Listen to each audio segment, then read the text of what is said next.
আসসালামু আলাইকুম রহমতুল্লাহ। প্রিয় দর্শক, আশা করছি সকলেই ভালো আছেন।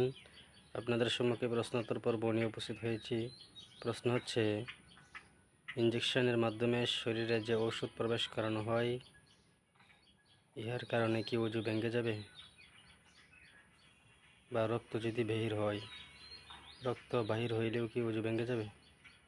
এর উত্তর হচ্ছে, ইঞ্জেকশনের মাধ্যমে যে ওষুধ শরীরে প্রবেশ করানো হয়, উহার দ্বারা ওযু ভাঙবে না। আর সামান্য একটু রক্ত বের হয় ইঞ্জেকশনের মাধ্যমে, তাহলে ওযু ভাঙবে না। যদি বেশি পরিমাণে বের হয়, যে গড়িয়ে পর্যন্ত স্বস্থান ছেড়ে চলে যায়, তাহলে অবশ্যই ওযু ভেঙে যাবে, অন্যথায় ওযু ভাঙবে না।